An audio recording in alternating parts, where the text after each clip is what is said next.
All right. Greetings, everyone. I'd like to introduce the session today. It's called Fully Funded. And I think that's where the key is. To all the members of PBICT and beyond, I'd like to welcome Utato Molamu. I hope I pronounced your surname correctly. You know, sometimes people butcher surnames. Joining us today, we also have our Nopala, who is William Lidwaba, and I'd like to introduce him. SG, could you just greet the audience before we get into the session?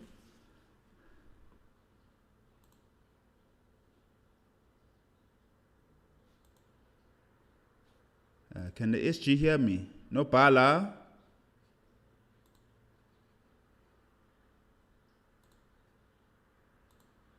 Okay, so no, we'll have to catch Nopala towards the end. William, thank you very much. So today we'll be talking about something very, very progressive, and I think this we could not ignore. Within the WhatsApp groups, a message pops up, an artwork pops up, and immediately the feeling in the room was wow. Especially with regards to the leadership of PBICT who's viewing their various rooms. And one of our members has something up their sleeves, them and the collective that they work with. So today, that is what we'll be exploring. So today, we'll also get to find out why are we calling this fully funded, because it's very, very important that we understand what's happening, and there's a pandemic, there's a skills shortage, there's a big youth disposition in terms of job creation. So, and also the specific areas that haven't been explored in the South African markets, which I'm very excited about. So I'd like to introduce Tato. Tato, could you please switch your mic on and greet the audience? Good evening, everybody, and thank you very much for inviting me, PBC, team and the collective. I think for me, it's quite an honor, looking at where one has come from and where we collectively have come from. I think this is it's an important conversation for us to have, mainly as you look at the scope of opportunities have changed. We're now talking of the fourth industrial revolution, and once we look at every single revolution, that's like where impact happens both at an economic level. Certain jobs go out of the market, and then new opportunities are presented to us. And I represent obviously the creative sector, and my full name is Sihume Tato Molamu. Born in Makapanstad, grew up in Mafikeng, and I think most might know of the Bophuthatswana regime, where we had quite a lot of access to resources. And I say resources because in the arts we had the Mabana Foundation, which had 5 centers around the Northwest, and then there was the Northwest Arts Council. They started a kiddies program in 1996, where I started acting there, and it was for free, and we were trained by the likes of your Aubrey Sekhabis, Paul Grootboom's, from a theater background point of view. And, obviously they just come from Wits. And, there was a huge culture in Mafikeng during that time, within the arts, if many have known, like your 60s, Hosa 95s, big events, we used to meet mega stars growing up. And that did something to me, I guess, also as a young kid growing up, because it started to say to me that it is possible, because you're growing up in an environment where you see ministers, we had our own TV channel at the time called Bob TV. And, there was Radio Bob, Motsweding FM. And, from a nostalgic point of view, all of these things really played a role in how we think and how we look at ourselves, as young people growing up there. And, obviously in change in leadership within the province, art centers then started to die out. Mabana became dilapidated, tennis courts were becoming dilapidated, any sports and recreational programs were non-existent at the time. In 2003, I wanted to go study acting, tried to go to TUT due to finances. I couldn't, dropped out, roamed the streets of Joburg, hanging with the right and the wrong friends, but still pursuing my theater career. Did a couple of plays. 2006, got to travel the rest of Europe with a play called Township Stories, which really kind of like embodied the essence of the challenges and the social challenges within the township. And this play did quite well overseas. And when you look at it, you realize that majority of the population of South Africa, we're living in extreme poverty. And most of the careers that we ambition ourselves to study, our parents will never even be able to afford and access.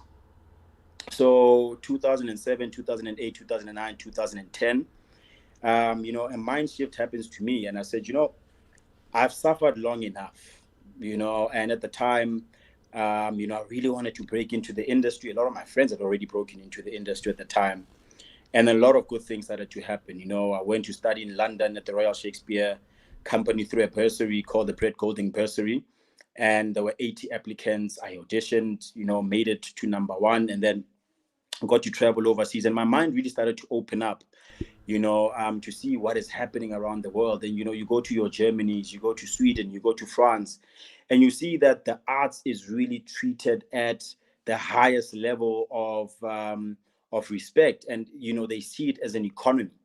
And then you come back home and you ask yourself, why is it that we don't look at the creative sector as a driving sector, where a lot of young people always talk about, I want to be a singer, I want to be a rapper, because it's always seen as an art that cannot generate revenue.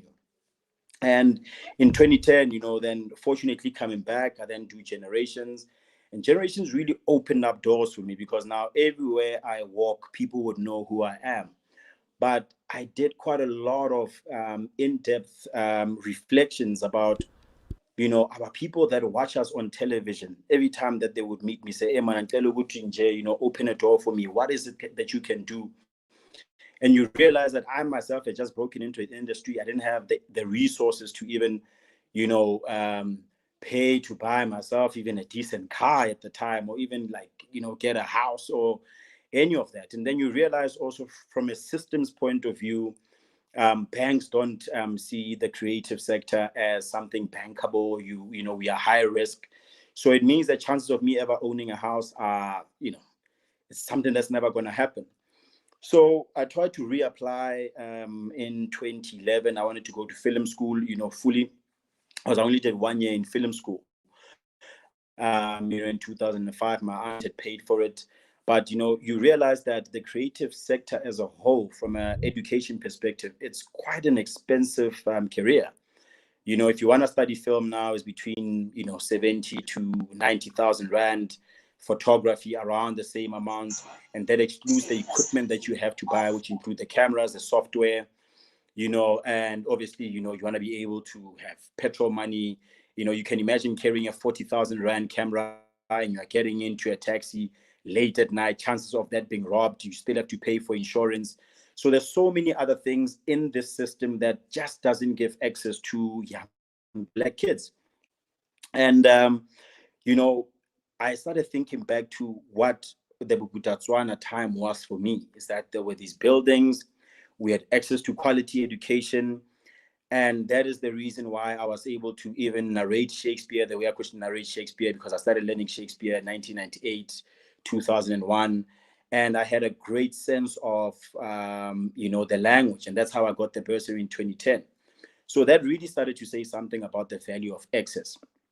And for me, fast forward, the generation strike happens, we're fighting for royalties, because the survival of actors and, musicians luckily have at least got your Samaros and Sampras for collection of royalties. So even their art is able, to help them make money. So 2013, obviously, quite a big shift for me. It shifted my life. And I was like, what am I going to do? And, one started to want to find their purpose. And I started a program called The Boy Without Identity and The Girl Without Identity, mainly because I started to realize also as young boys, we grow up without a sense of belonging, without a sense of understanding who we are and what value we can add to our communities with the, with the skills and the ideas that we have. So, not having the opportunity to have now gone and fully studied a master's or a degree or a diploma, started to eat me up and said, is it because I don't have money? And now at the time I'm in television, and how to balance that and then going to school, what was an impossible thing, because if you are in a soapy, it is very difficult, by the way, for them to even allow you to study at a full-time level. And, so the urge for me, then said, maybe establish the Thato Molamu Foundation, which we did in 2012, and then fully registered it in 2017. And the Thato Molamu Foundation focus areas is education, it's health and creative sector. And in the creative sector, through the media business that I started after, the debacle at Generations, which is Gateway Media, and we're looking at commercial ways of, driving a shared value way of thinking. How do we get corporates to invest in the township and the rural areas from a skills development point of view? And we started hearing the term shared value. And that's really what it was about for me, because it speaks to my character, my ethos, and the things that I believe in. It's development is key for the survival of our economy.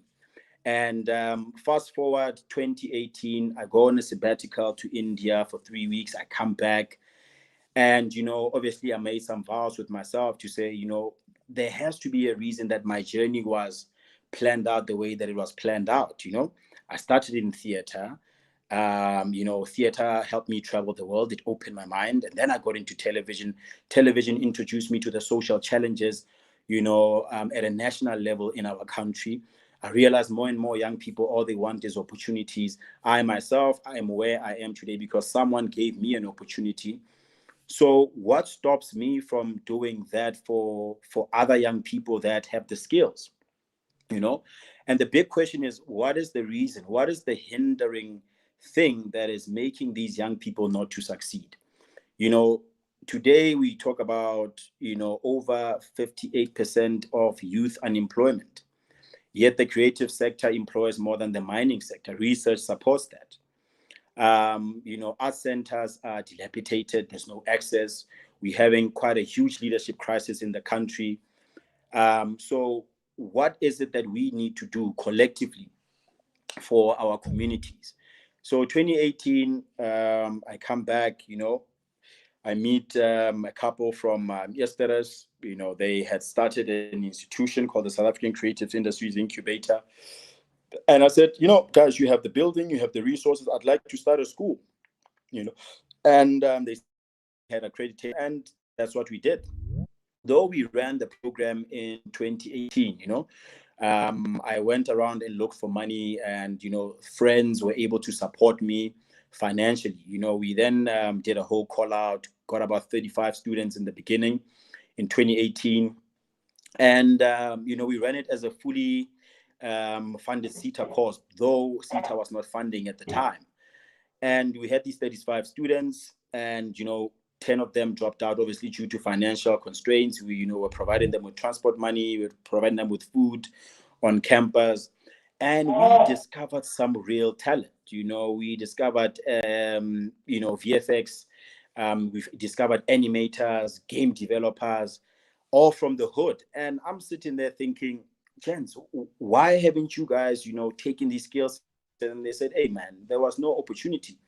And that, I guess, for me, said that there is a need, and, put a presentation together, because for us, it was a pilot, and we put a case study, and then we went and we presented to the Department of Communications and Digital Technologies, as known now, and then the 4IR1000 training program was initiated, and we used, to train in digital content, because really where everything is going now, it's on digital platforms. We're talking about the platform economy, your Netflix, your Showmax, your Amazons, Apple TV. And all of these platforms need content to survive, inclusive of Instagram, Facebook, But obviously the big question for us is, when are we going to be able to collaborate and, have coders to build our own platforms that we have our own data center, so that we start to obviously, see value from a monetary perspective, from a commercial perspective, start to see the real value. And we started to see that even in our training.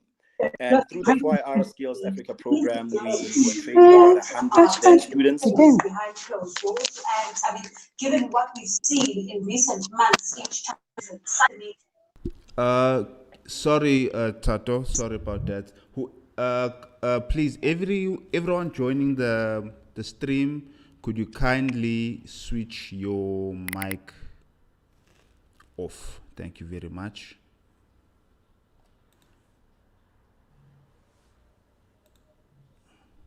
Yeah, can everyone just switch your mic off, so it's easy for Tato to continue expanding. Sorry about that, Tato.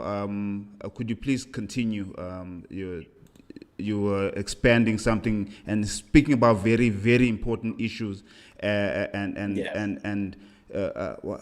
just trying to find the English word for it, but it's the adversity of the creative black child, So this is very important, and especially those who are coming from townships and semi-rural and rural areas. So let me not disturb you and stop your train of thought, but please could you continue? Thank you. Thank you very much. So in 2019, then through the ministry's program, we then initiated the digital content. We had 100, and then, 8 had to drop out due to, challenges at home.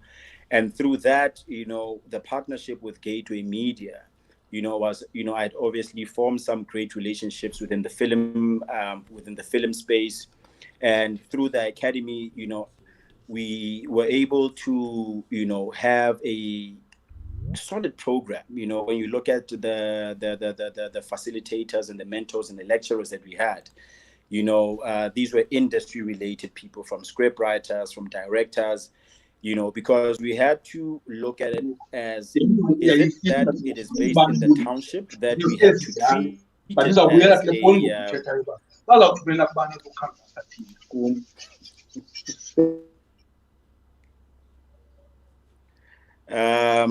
okay, I'm not sure what happened there, but we wanted to really derive value, and also to say to the township and the rural child that it is possible, because for me growing up, I got to see the stars that I admired.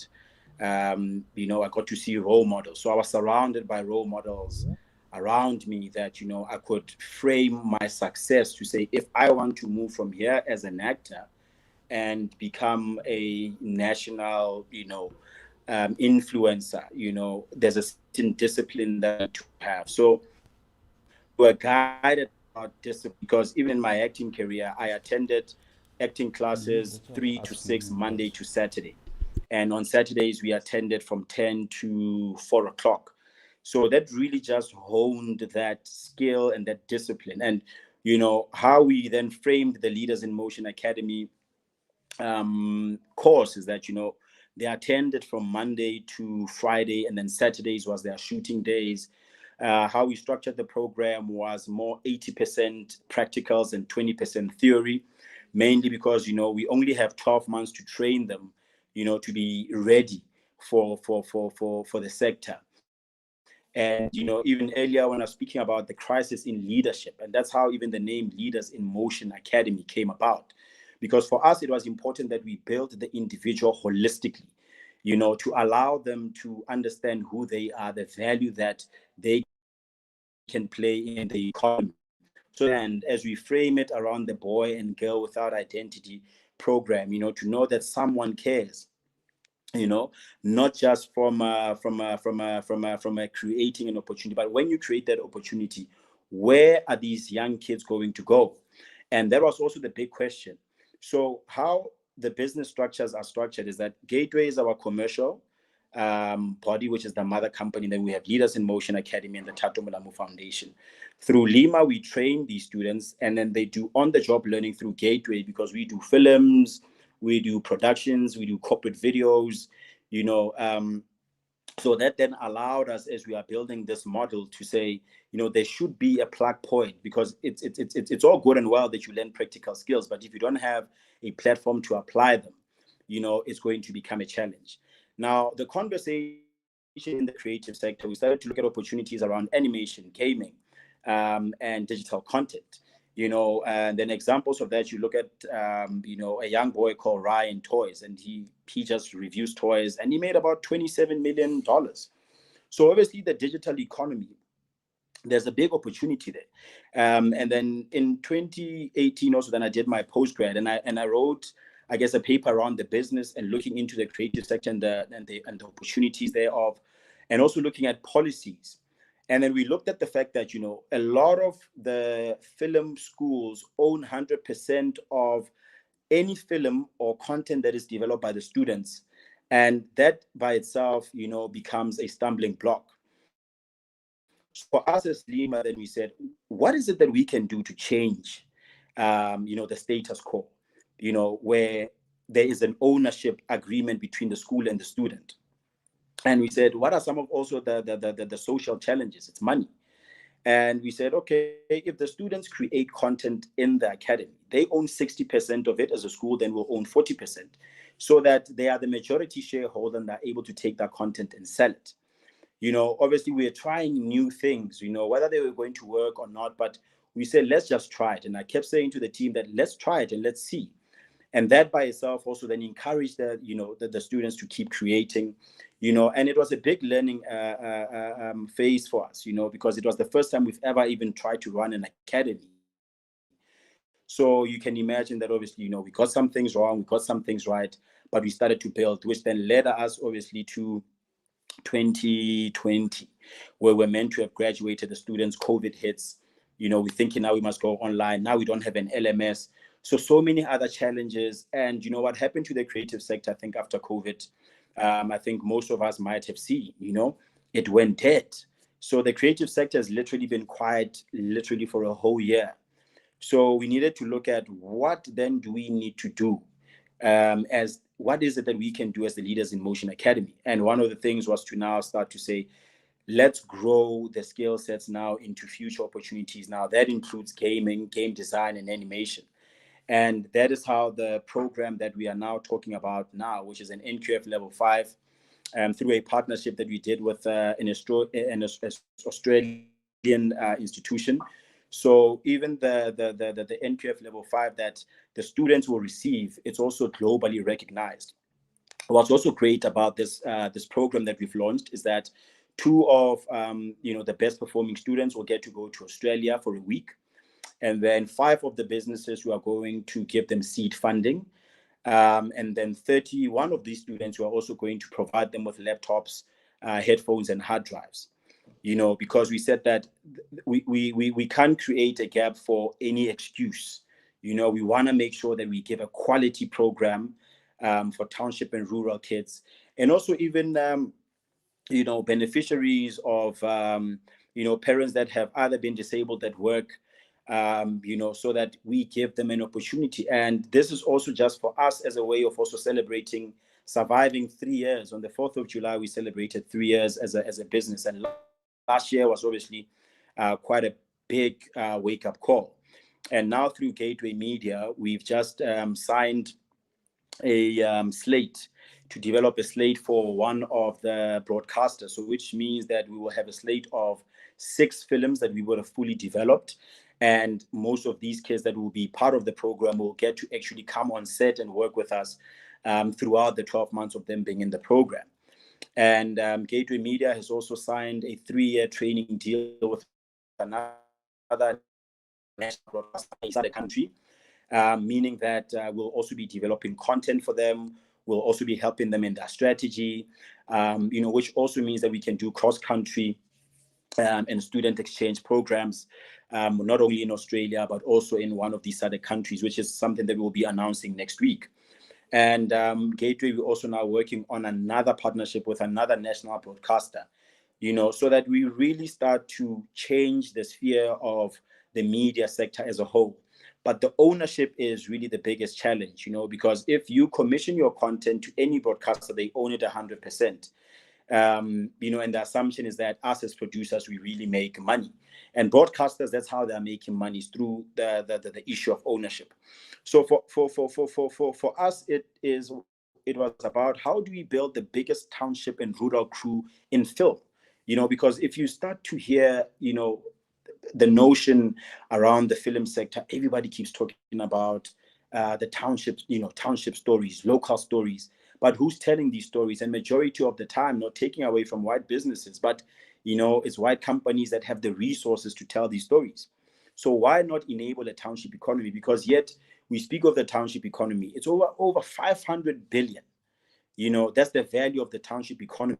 But none of us own a big portion of that. So something is wrong there. So when you look at PBC ICT, it's the objective is to really look at how then do we start to industrialize, and get IT and the creative sector to start working together. How do we plug fiber, spectrum? So all of these other platforms that are needed in order for us to start to monetize the content that we make, because all of us have a story to tell, but none of us have really understood the value, of our stories. And, you talk about your Steve Bikos, we haven't told those stories because it also costs money, but we wanted to also train these amazing creatives to understand that it's not also about money, it's also about relationships that you build, to be able to get a DOP, to have a network of fellow creatives that you can just knock on the door and say, hey guys, listen, I'm thinking of shooting this idea. And one of the things that we did, we exposed them to, we're fortunate to have the YouTube ambassador from Ghana, Good Kelly, who came to really speak to them about how to develop digital content, and he had flown all the way to come in. We've had the likes of Juliet Ibrahim, who's one of West Africa's biggest stars. We've had the pleasures of ministers, we've had CEOs, and that really drove hope for most of our students. And for us looking into 2021 and what COVID has done to the creative sector, it was important for us to establish this particular scholarship. And our hope is that in the next 5 years, we should have trained over 2,000, nationally, and also drive collaborations not only in Africa, but in the US, in China, because the biggest economies in animation, it's your Japans, it's your Chinas, it's the US. So we really are about driving collaboration, getting more stakeholders on board, and we're presented with an opportunity to present to Rand Merchant Assurance, and we pitched to them the idea to say that we've started this academy, and this is some of the skill sets that are future skills that we want to train in. And they fully funded the program, and we said, okay, we will go look for the 30 students. We will run the program for 12 months. So it's a 12-month program, NQF level 5 high certificate. So we're quite excited, I might not look it, but we're quite excited about the program. Applications close on the 15th of July. So, we're urging more students to apply. We're also going to do an assessment, obviously, because for us, we want to make sure that we get quality students in the program. The business has also itself evolved. We've got a new partner in the business, strong Black female, who's our chief operating officer.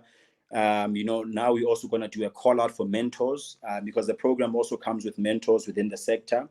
Because one of the good stories from our past program, is that one of our students is now working at Moja Live as a scriptwriter. Others have worked on multi-choice programs. Others are working on SABC. So there is a need for these skills to be developed, and for us, we just wanted to create an opportunity and really just, promote the thinking of collaboration.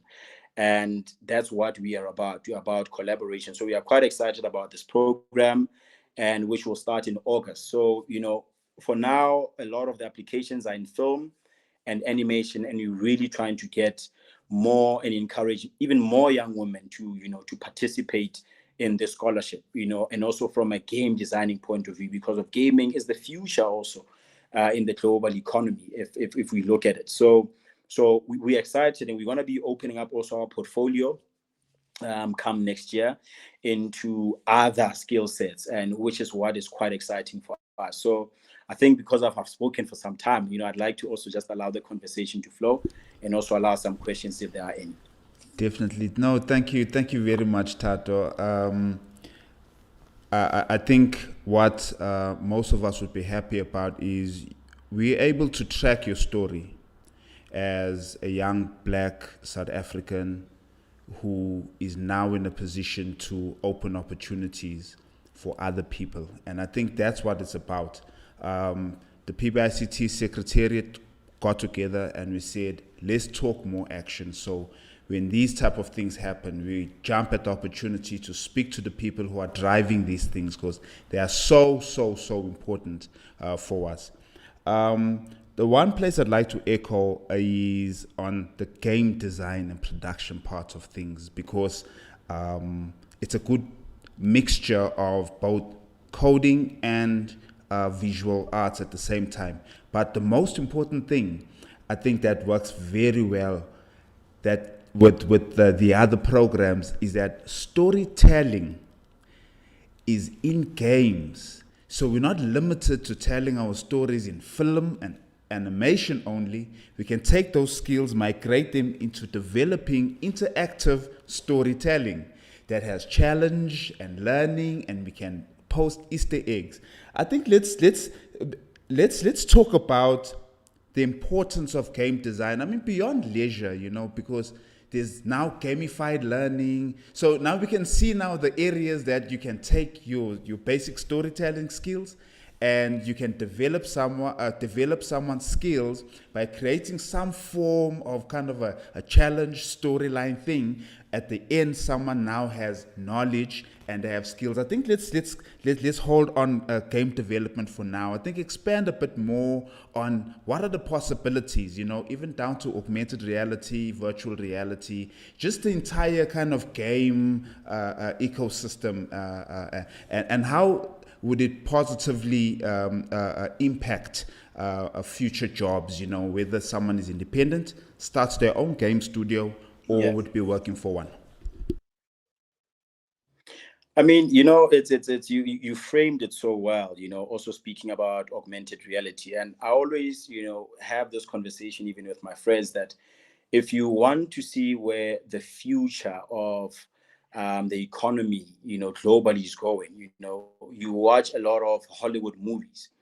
And when you look at augmented reality, when you talk about simulation experiences, talking about VR, gaming is about those architects that are able to design these worlds, right? Where you are now able to design a house before you even build it, and putting brick and sand to it, right? And just be able to experience your whole house before it's even built, from ideation.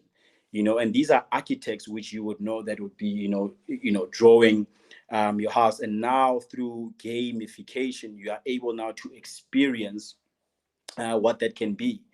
All of us, probably as young boys, used to play like your Mortal Kombat, the story of Sub-Zero, the story of Scorpion, Raiden. Script writers are able to also build those characters and write stories there. So there's a big opportunity there. So from a gamification point of view, there's so many opportunities in the world of gaming that, you look at the culture of, young kids today, they spend so much time on their phones. So there's opportunities from educational content. You're seeing big brands, your BMWs, are now having experiences at home where you're able to sit and experience what driving an M4 can be like without even jumping into a car. Building, if, someone wants to, set up a new mine, you are able to simulate that whole process in reality. So the gaming world has so many opportunities. And I think that's, for me, it excites me because I learn something new every single day. And, that's what I also found excited being part of your group. It's the discussions that are always consistently being had on the WhatsApp group, just the ideology. And, that's why even the invite for me was quite, an honor. And I said, wow, man, there's great minds in this group who are saying that how do we formulate and gather ourselves, to start to speak on how do we support these skills that are needed. So there's going to be huge opportunities when it comes to gaming. That obviously impacts animation. That also impacts in how we tell stories and do films. Into looking into films like your Black Panthers. Using specific LED screens. And building these worlds. So filmmaking has changed as a whole. And, you're realizing that we don't even meet, even 1% of those skill sets of augmented reality, VFX, design. So there's real opportunity here. And part of why we are very big on collaboration is really driving that narrative that says that these skills are necessary. But let us create a platform, but let us not just create platforms to tick boxes. Let us be about impact. Let us be about sustainability. So for me, that's probably one of the biggest excitements. It's also the game designing world, because part of the program I'm also going to be joining in as often as I can, just to learn worlds that I don't necessarily have the skill for, but I want to also hone my skill in that. So it's an exciting time, my brother. Definitely. And because I'm so passionate, I guess, about what we are doing, sometimes just words just leave my mouth. And I'm about, man, let's just get things done. Let's get things done. Let's train. Let's explore. If we fail, let's fail. Let's get up again and try it again. But there is some real talent. There is some real talent that just really just needs to know. No, definitely.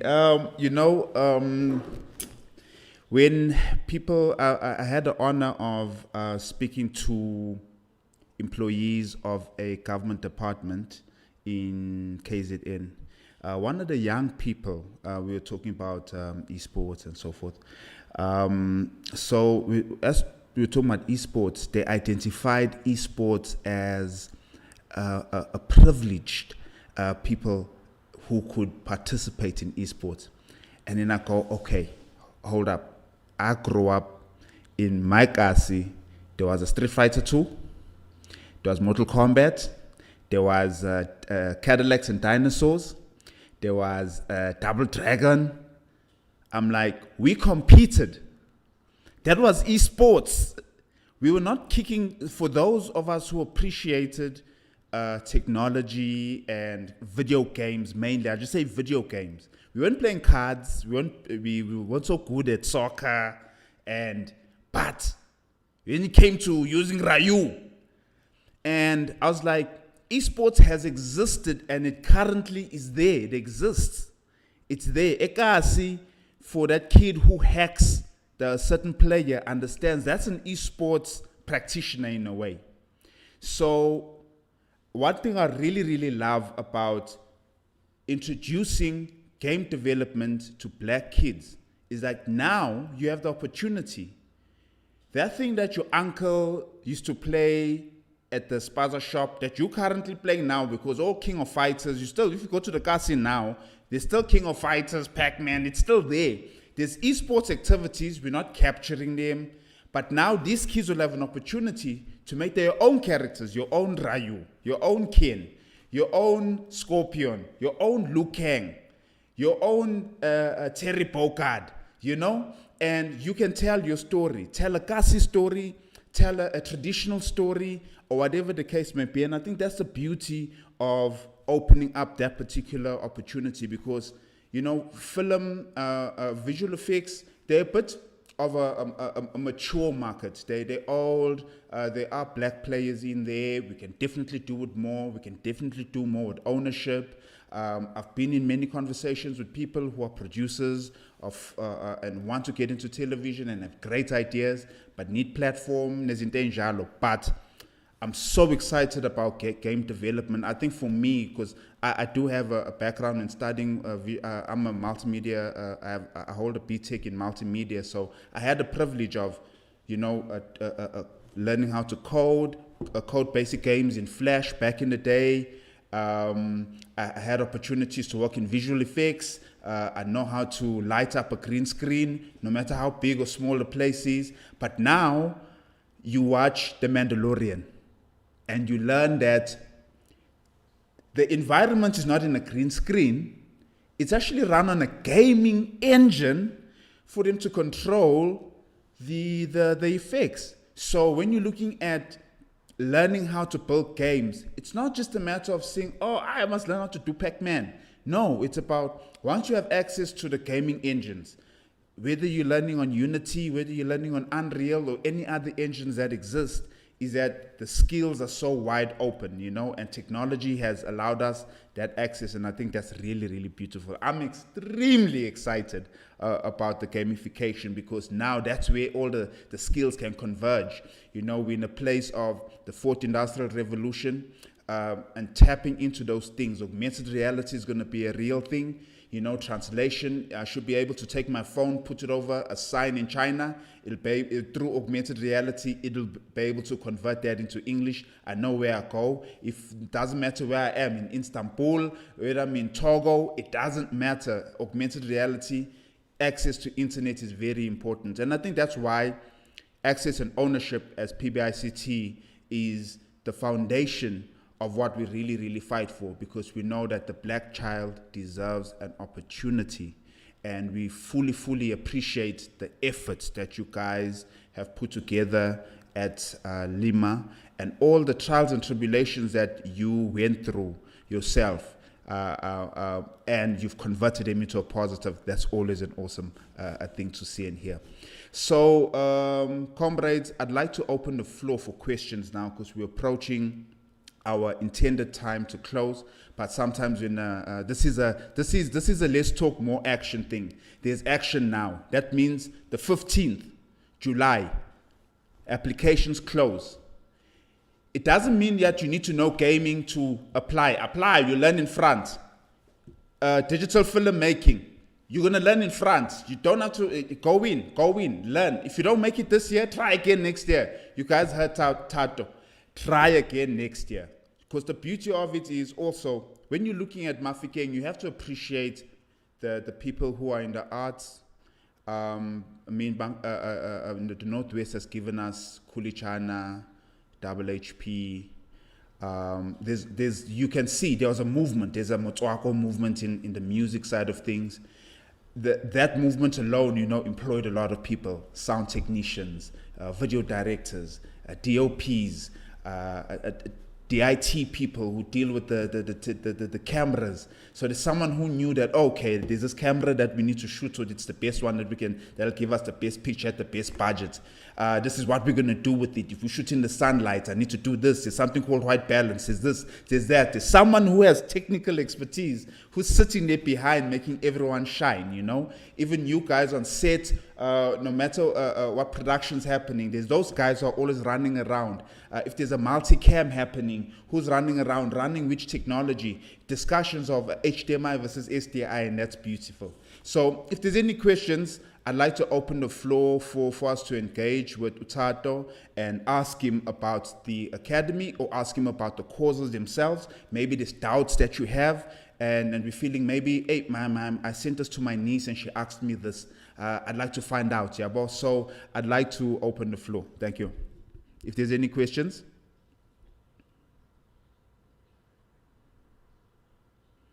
Okay, I'll also check, meanwhile, I'll check on YouTube to see if there's any questions. Oh, okay. Hey, I'm gonna die here. So there's a question on YouTube right now. Isa,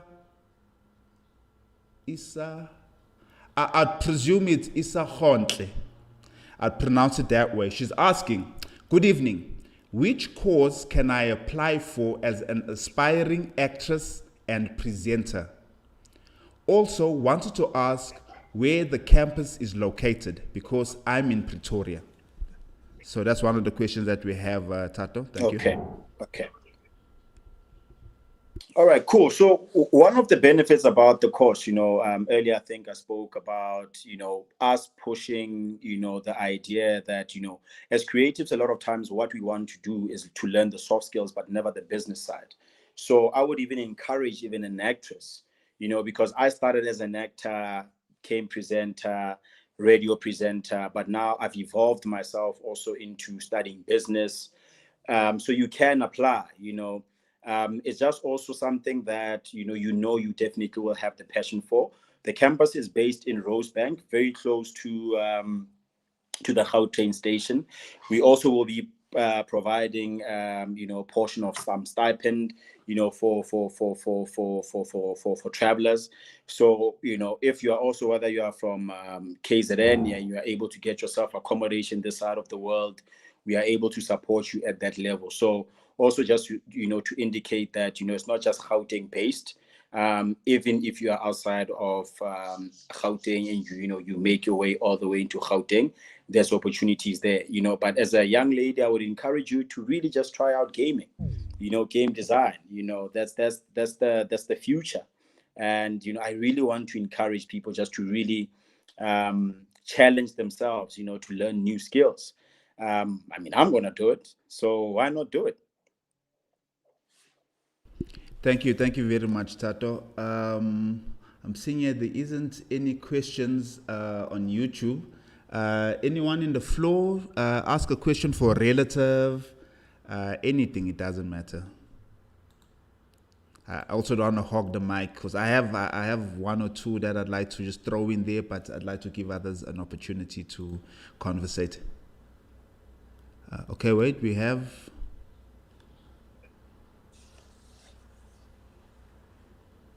Okay, what's happening? Oh, okay. So just someone complimenting us here on the chat. They're saying a lovely program.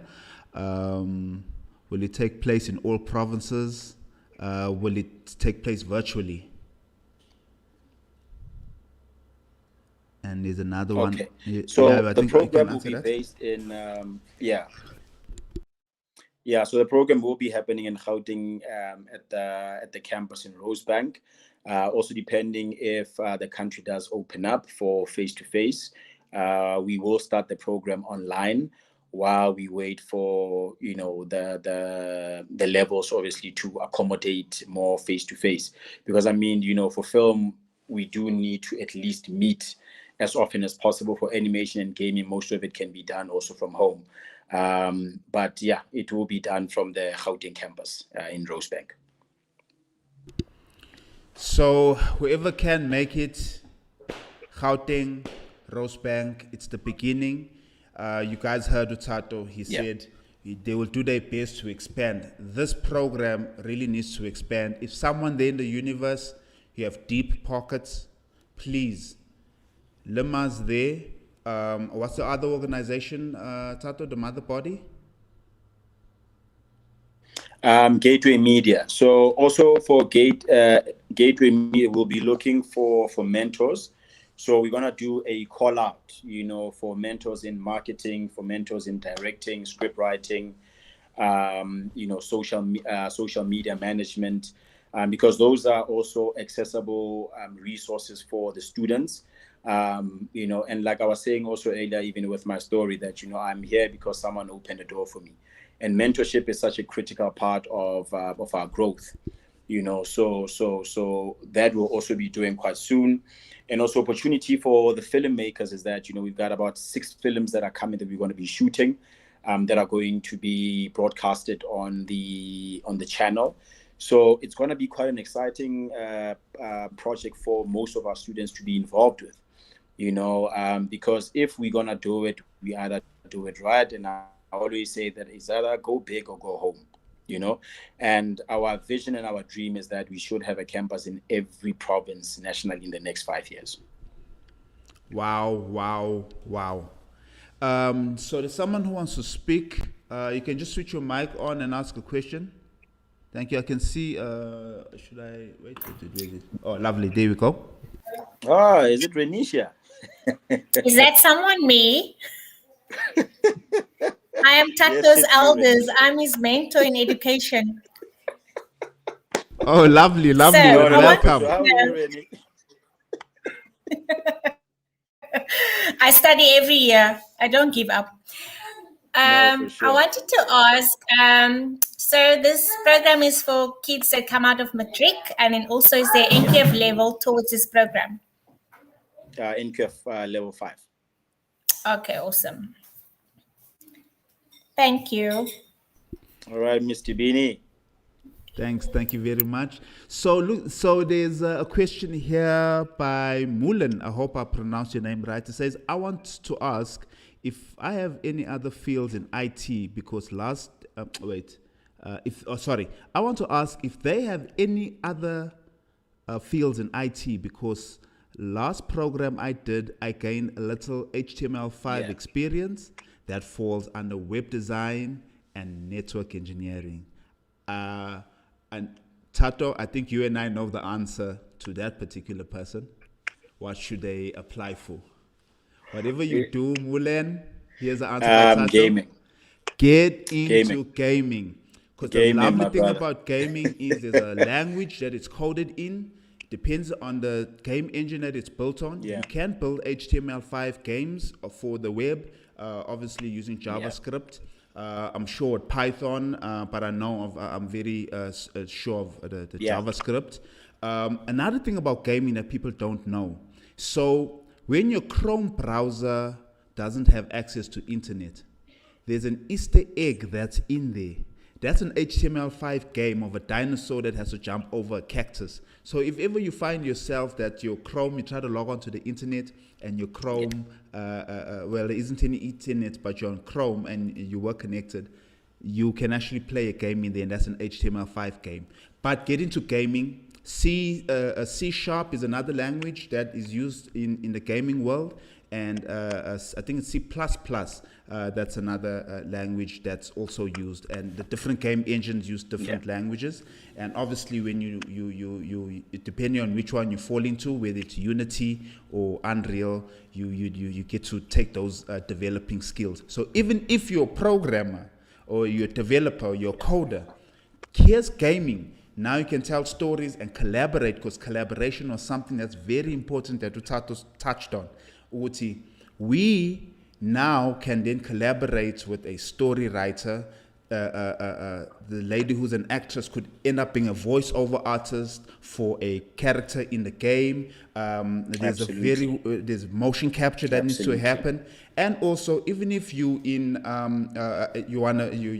wanna perform in front of a camera, I think it's important to learn how to be a filmmaker also. So if you're but shy and scared to get into gaming this year, maybe start with the filmmaking course, go into gaming. But let's flood gaming. We want to see more black kids. Now we need to change where the community halls will be having esports events now of games developed ekasi by those kids. And it could be even a battle royale of the games, which one they like, and all of these type of things. So I fully appreciate that. So so if there's any more questions, sorry, Tato, continue. Yes. Yeah, just to add on to that, there's a gentleman called Tol Asmo, who's a comedian. I mean, he's working very tirelessly and hard, him and his team, to really build the esports world in South Africa. I think we all probably might have heard that a South African is now going to be representing in the esports World Cup, which is quite an exciting thing. So you're absolutely right, my brother. Growing up in the hood, esports was there. So, and that for me, it excites me because it's storytelling. It involves also film. There's specific cameras that work within also the gamification space and the augmented reality space. So I really want to encourage, more coders to come in, and, because our hope and dream is to really get the best out of this 12-month program, because, our program will also be going into NQF level 6, and it will also be going into NQF level 7. Wow. So we really want to get more gamers on board, through obviously our partner, our global partner from Australia. So I'm encouraging more guys to really get into the gaming space. There's opportunity there. So apply on our website. All the information is there. The psychometric test also, that's another thing that they'll be taking, but more specifically on the age group, it's until 40. because it's like a guy like me, Kesekele Mo 37, I just missed the youth bracket. And we really had to consider those aspects. So from 18 to 40, if you are between those ages, we urge you also to apply. Wow, that is awesome. That is just awesome. That is just awesome.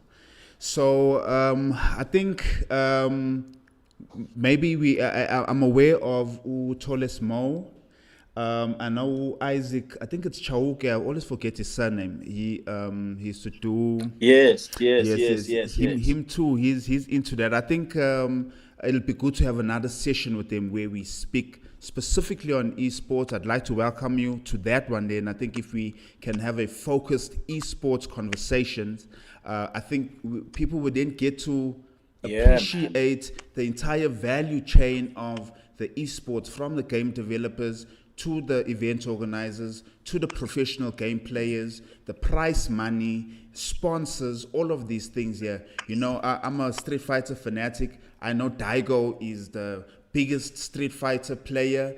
I only use Ryu just like him, but I'll never be able to play against him anyway. You know that he's a champion. He's been a champion since Street Fighter 3, And I have an arcade. In my office. I'm actually looking at it now, and I play Street Fighter 3 every day. I challenge myself. I use it as a way to reduce anxiety. Homie, you must invite me. I hope for some game, man. If you can play King of Fighters and Street Fighter, I have a treat for you.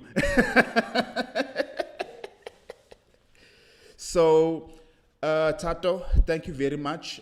Definitely, we'll look at the esports conversation. I think it's something that needs to be had. Conversation, definitely. And there's a friend of mine also who's self-taught video editor and avid game player. And very in tune. He's also a creative. He's a writer. He used to rap, and I think we'll have a nice a conversation around that. So I think that's Please lovely. throw them our way, my brother. No, definitely. And I've sent them the stuff. I'm like, hey, I know you're a gamer. Share their contacts. Yeah. Yes, definitely. So no, I think we've reached the end.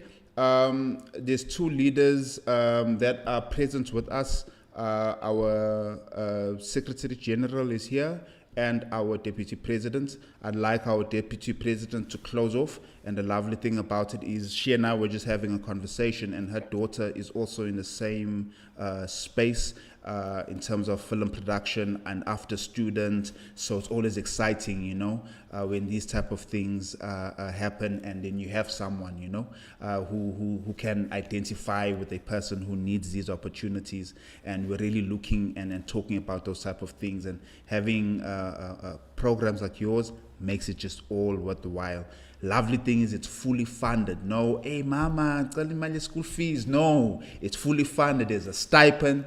Just go to the link, Tato, before I close and I hand over to Nopala. Could you just tell us where can we go apply for these courses? Okay. You can go to www.limacademy.co.za. Upon getting there, you can scroll and say apply, and then you'll see courses, and you can choose which course you want to apply for. And even if you just Google Leaders in Motion Academy, it will take you directly to our website page. So apply, man. Get in it. And looking forward to having our first cohort of this exciting program, mostly in the gaming and animation space. Film, we've been doing it for some time, but we're quite excited about the new courses that are now in play. Lovely. Thank you very much, Tato, and thank you for giving us the time to expand and speak about this. I know you guys have heavy shooting schedules and so forth, but thank you very much. Yes, man.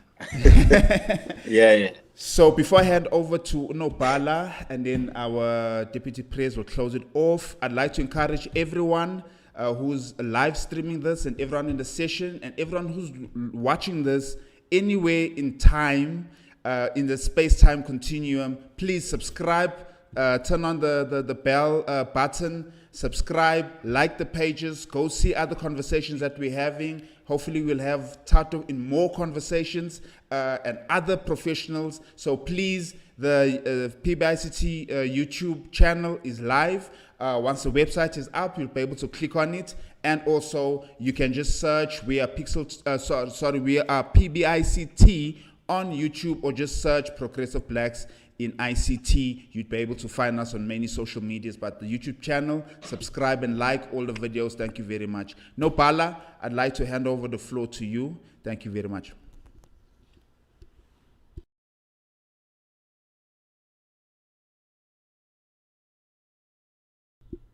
Hi, William. Nopala. Can you hear me now? Yes, we can hear you, Nopala. Take it away. Thank you. Yeah. No, I was saying thank you so much for this program, and also, thank you to Thato. I know me and him, we normally meet in some other places, but look, I mean, when we brainstormed this Talk More Action thing, I didn't think that we have unleashed beast, but I appreciate that such content. I mean, animation and gaming, it's something that it's sidelined. I will say it's sidelined because we sometimes don't see that big opportunity. And the other day we were speaking about drones and stuff, and when you look at the entire value chain, you can see that once one has explored all these categories of animation, of filmmaking, there is more opportunity for our members in the graphics and media space. So I want to thank people like Thato, for still driving this passion that they have, opportunities that they are availing for the young ones as well, and the Aleme Academy as well, for the certifications. So hopefully our members can benefit more, and then we can have more of this, talk more. We'll have more action than just talking. And from the bottom of my heart, I appreciate this kind of partnership. So without further ado, thank you also to other ones who are tuned in live, to our YouTube channel, Facebook, wherever they are. With this COVID thing and lockdowns, we're able to communicate with one another wherever we are. So Deputy President can close for us, Azide Kunwan. Thanks.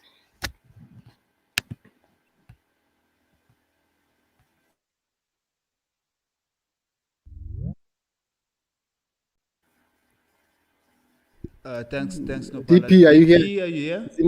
Yeah. Can you guys hear me? Yes, DP. Yes, we can. Oh, okay. All right. Now now I can hear everybody. I couldn't hear you for a minute there. It's good evening, everyone. The Office of the Secretary General, you like doing this thing to me. I come in here just to listen like everybody else, and then the next thing you ask me to speak. Hello, Thato. Thato, Mothership herself. Exactly. I knew that's what we were going to say. Thato, I come a long way. And before I even say anything, I'd like to ensure anyone who's listening, who's here in this call, that Thato is very real. I know Lima very well. I've been with them. And I know that what he talks about, he really delivers. When Lima was still here in Pretoria, what is that place, Thato, that I used to go to? Yes. I've seen them in action. I've seen his students there. I've met some of his partners, the guy from Ghana, the guy from Nigeria. So I know that Thato means business. And I'm happy that you are working with us now here at PBICT. You would like to work with us in PBICT.